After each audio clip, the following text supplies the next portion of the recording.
देवदत्त गौतम बुद्ध का ममेरा भाई था। वह आनंद और अन्य शाक्य राजकुमारों के साथ ही भिक्षु बना था। देवदत्त अरहत की किसी भी अवस्था को नहीं पहुंच पाया था, लेकिन उसको कई रिद्धियां प्राप्त हो गई थीं। वह बहुत ही प्रतिभावान और अच्छा वक्ता था।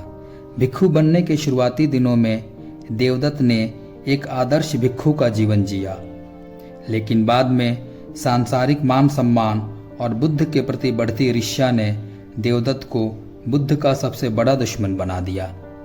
ईर्ष्या और दूसरे मानसिक विकारों के कारण देवदत्त के पास जो भी रिद्धि सिद्धि थी वे सब समाप्त हो गई।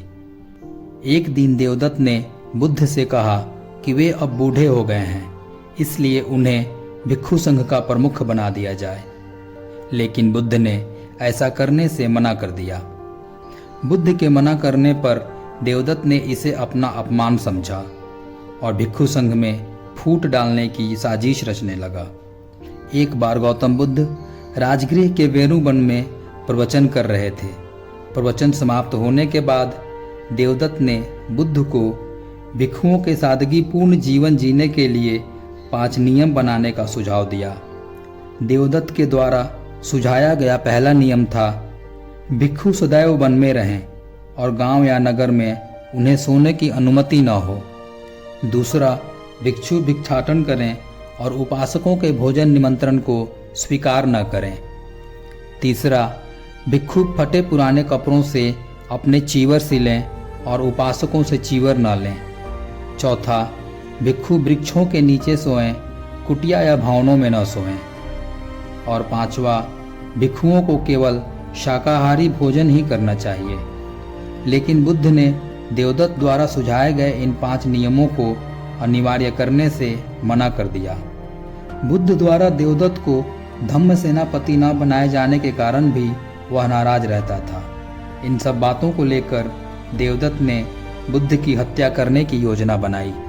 एक बार बुद्ध गृद्धकूट पर्वत की छाया में टहल रहे थे। तब देवदत्त ने ऊपर से बड़ा सा पत्थर लुढ़काकर उन्हें जान से मारने की कोशिश की, लेकिन वह विफल हो गया। कुछ समय बाद देवदत्त राजकुमार अजातशत्रु से कुछ सैनिकों की मांग की। अजातशत्रु देवदत्त के इरादों से अनजान थे और उन्होंने देवदत्त को सैनिक दे दिए। देवदत्त ने उन सैनिकों को बुद्ध की हत्या करने को कहा, लेकिन सैनिकों ने ऐसा करने से मना कर दिया। इसी प्रकार तीसरी बार देवदत्त नालागिरी नामक एक पागल हाथी से बुद्ध को मरवाने का प्रयास किया, लेकिन इस बार भी वह विफल रहा। समय बीतने के साथ लोगों को देवदत्त के इरादों की जानकारी हो गई और सभी ने उसका आदर सम्मान करना बंद कर दिया। उसे राजकीय संरक्षण भी मिलना बंद हो गया। अपने अंतिम दिनों में देवदत्त बहुत बीमार रहने लगा और वह फिर से बुद्ध के शरण में आ गया और भगवान बुद्ध की सेवा करते हुए अपने प्राण त्यागे।